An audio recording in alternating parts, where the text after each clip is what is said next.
what we'll do now is we'll just quickly go through our top 10 games of the year, and then we'll just quickly talk about stuff that's coming out next year, or this year, as you're listening now. 2013.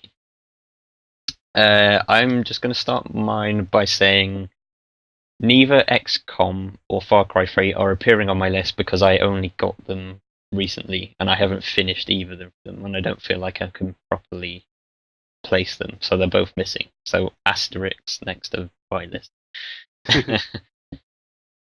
Right, okay.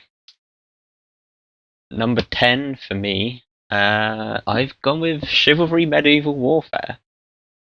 Not a major game that came out this year, but it was one of the most fun multiplayer games I played this year. It's completely different, and it's really fun killing someone with a sword instead of a gun for a change.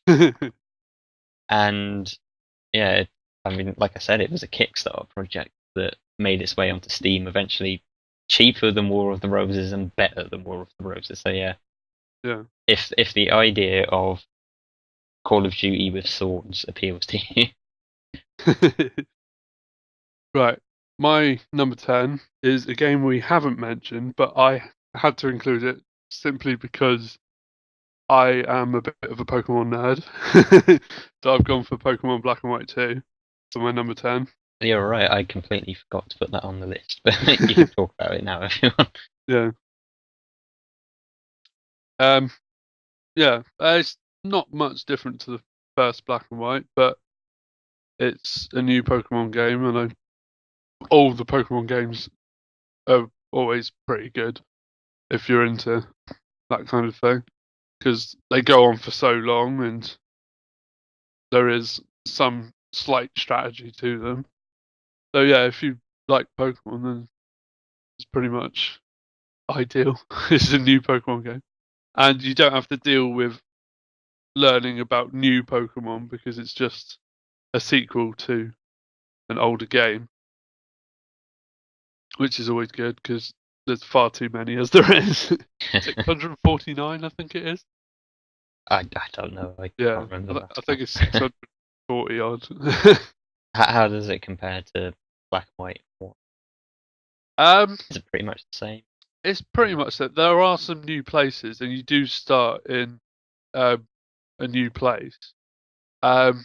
Earlier on, the wild Pokemon you find are different to the basic, like Rattata type stuff and the Pidgey type stuff. You do get some stuff which actually is quite good once they've evolved a lot.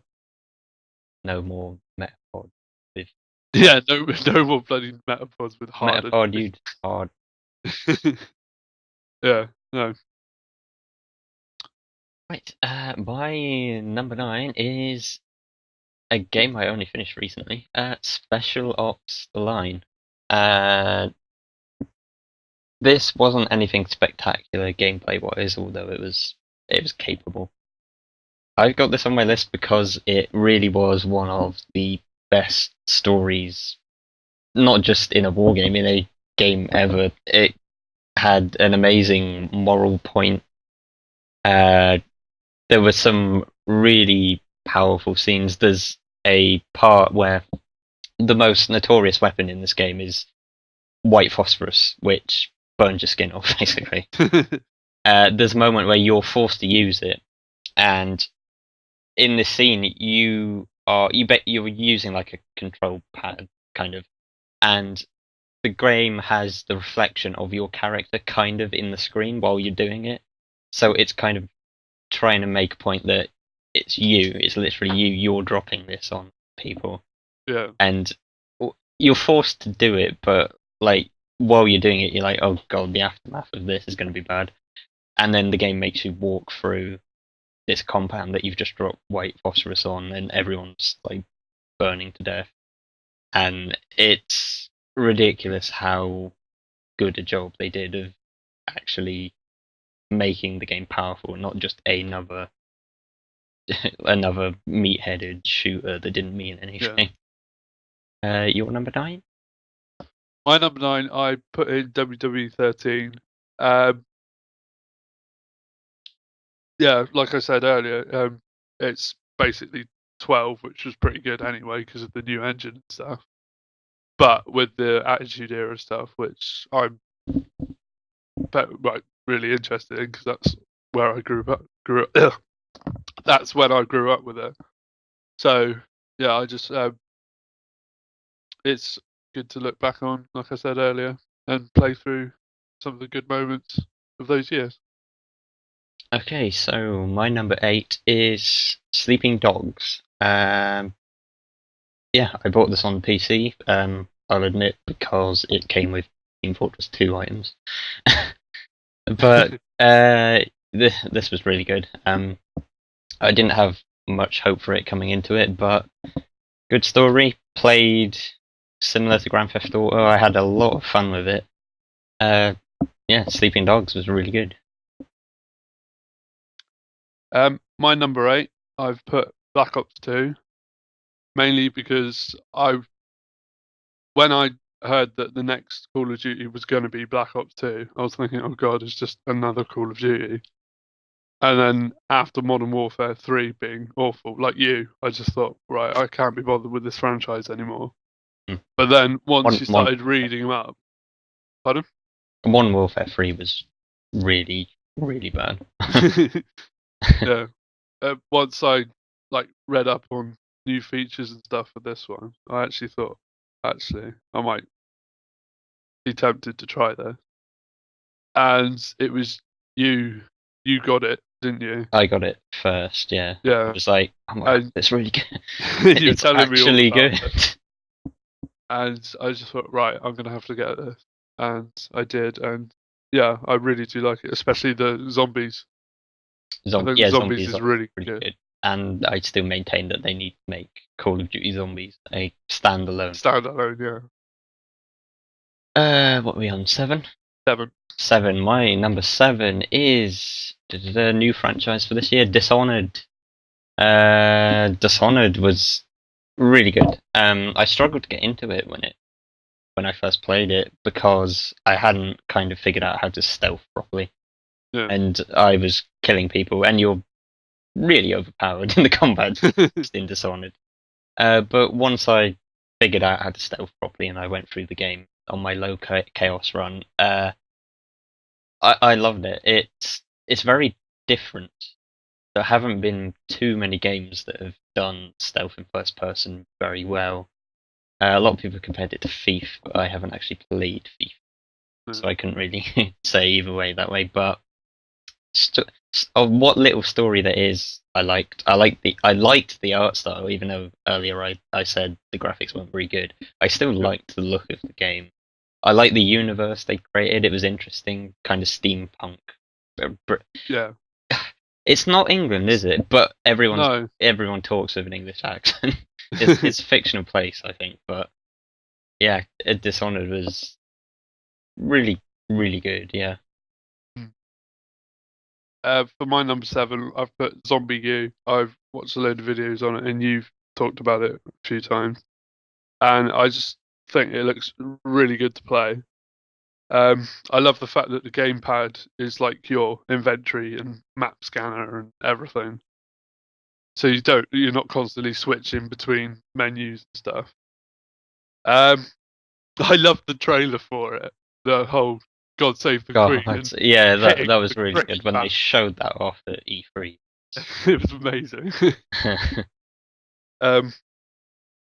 And I think they said something about if you do the survival bit, like if your character gets killed and becomes one of the infected, you could go and find him and loot your stuff back. Is that right? Yeah, that's right. Yeah, I like the sound of that function as well. Okay, my number 6 is Journey. A lot of people have said this is a contender for Game of the Year. I don't think it's as good as that, but in terms of sheer experience, one of the best I think ever in a game for actual experience while playing. Just because it's so, it just kind of emotional, kind of. Yeah. It's such a hard game to describe. It is. How, like, what it is and how you play, but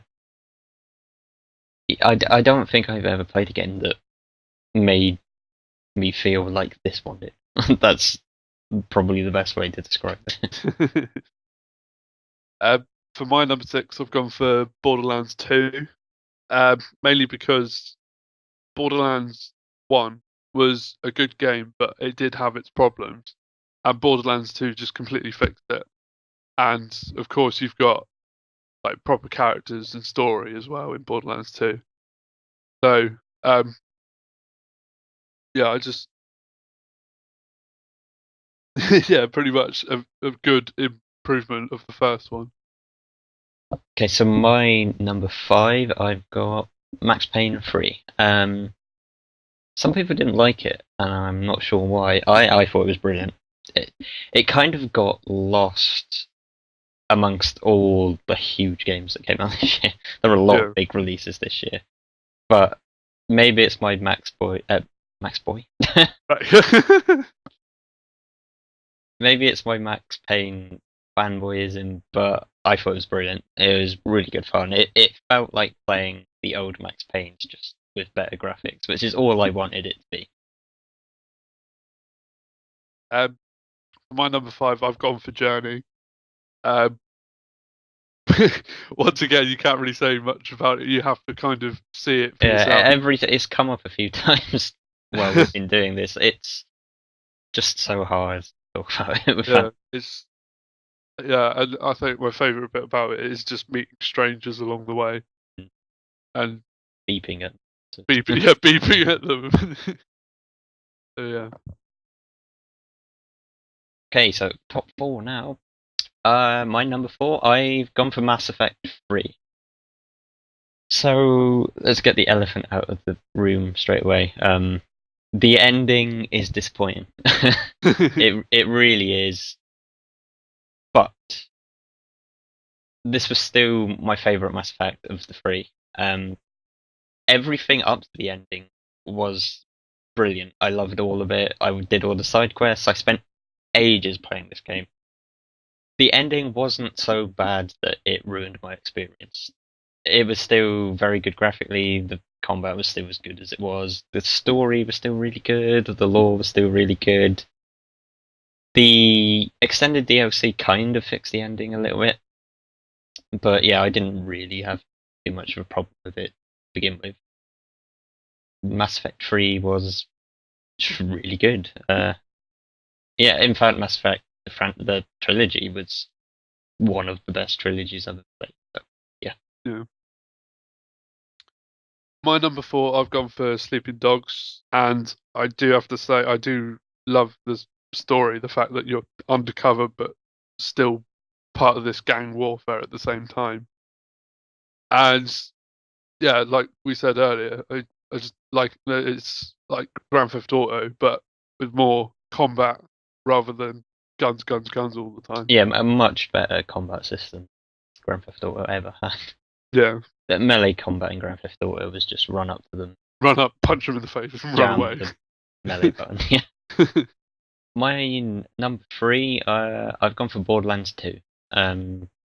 Same reason you put it in your list. It improved on everything from Borderlands 1.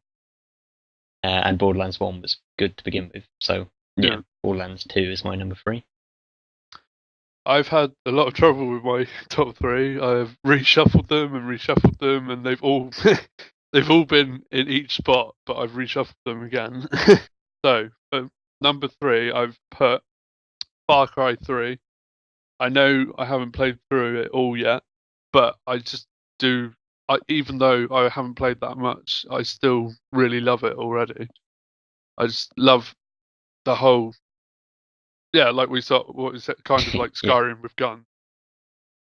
And I like the crafting system.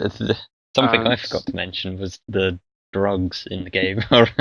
There's a lot of drug taking in the game, and it's handled really well.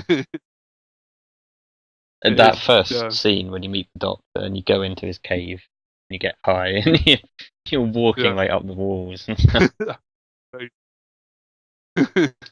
Right, my top 2, I had a lot of problems trying to decide which one would go top. In the end, my number 2 is going to be maybe a controversial one, but Hitman Absolution. This is mostly because I just didn't mind that it was so different than other Hitman games. I really enjoyed all of it.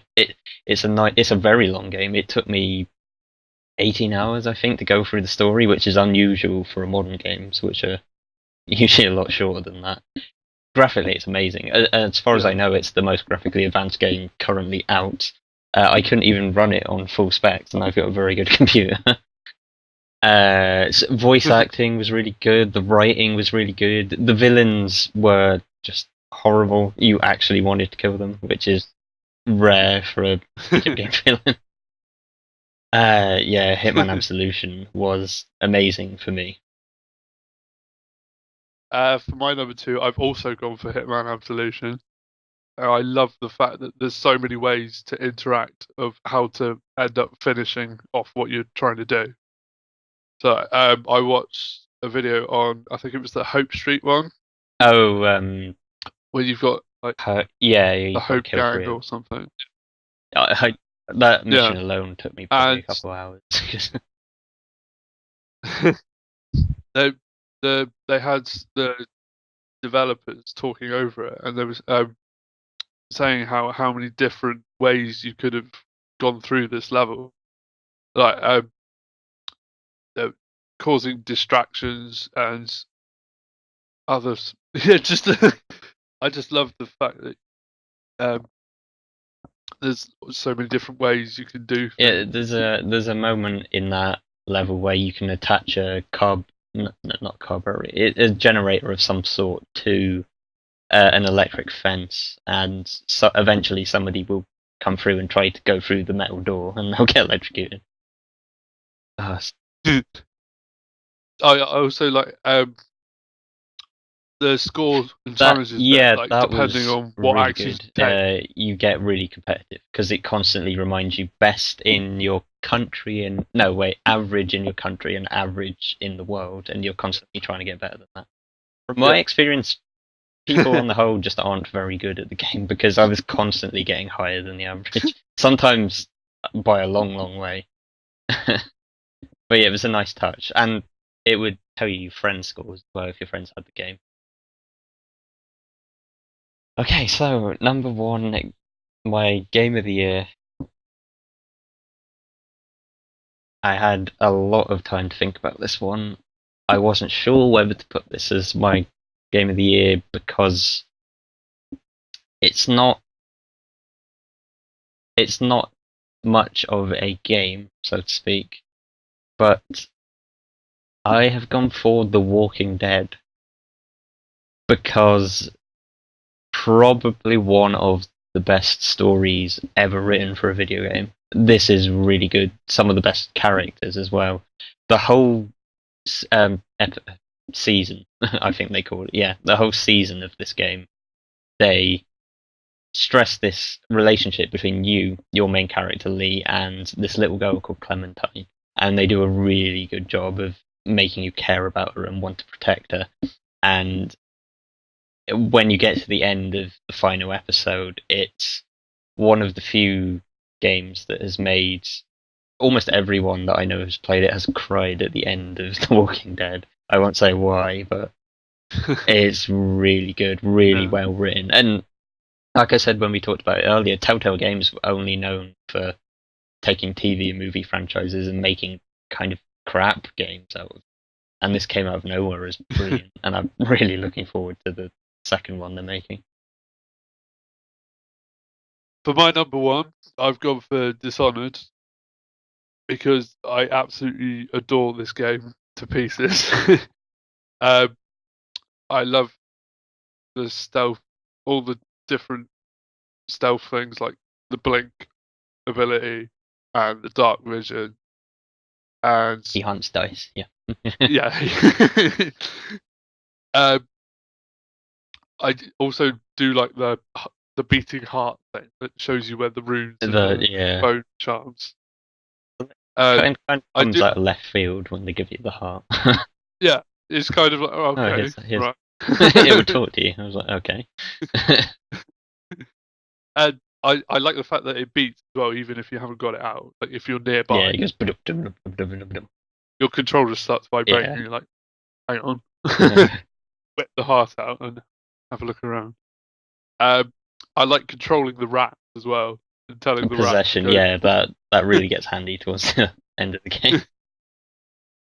Um, It's also really good fun if you do want to just kill everyone. They give you a lot of stuff to do. The most fun thing in the game is probably the razor bombs, which yes. just cause everyone to turn into a pile of gore. I like that you can attach them to people. Because it's Yeah. such an odd thing that you can't imagine somebody running up to you and just going slam, running away and then exploding. You can't imagine someone would let them put a bomb on you. Yeah. One of my favorite bits about it as well is the fact that in each level there's like 4 different ways you can go. There's like 3 stealth ways, or you can go straight down the middle and just muller everybody. Yeah, they did a good job of that. There's a lot of options as to how to get through the level. They just don't make it obvious, which I think is why I was turned off from the game when I initially picked it up, because I was like, Yeah. well, this isn't what I was expecting. I thought this would kind of be first-person Hitman style. But then Yeah, I well, realised that you've really got to go out of your way to Yeah. find these extra ways of doing stuff. When I first started playing it, I didn't have the blink ability, so I was just climbing on things. I thought, right, I'm not really getting very far with this. Yeah. So the first level or two, I was just kind of butchering people as I went through it. And when I got the blink ability and then upgraded it, you spend like about 5 minutes just having a look around, seeing where you can go, and then just kind of planning your route without actually going anywhere, and then going off on your route. And the other ability I really love is the fact that if you do a stealth kill, they turn to ash, so you don't have to hide the body, which is useful. Okay, right. So that concludes our little discussion about 2012 overall. A really strong game, a strong year for gaming. A lot came out. Yeah, it's also the year that I've bought and got the most games, I think, overall. I think Like this. ones that I've actually picked up, because usually I not a really I don't really look into games that much to buy. But this year I was looking at so many I would just wanted to get. I just had to think, right, which one do I want the most? Which one am I going to get now? Which one am I planning for to get next? And, yeah, just a really good year. It was pretty much the same for me. I don't think I've ever bought as many games in a single year as I did this time. Mostly down to Steam putting everything on sale for so cheap. So what we'll do here quickly is we are going to talk about some stuff that's coming out in 2013.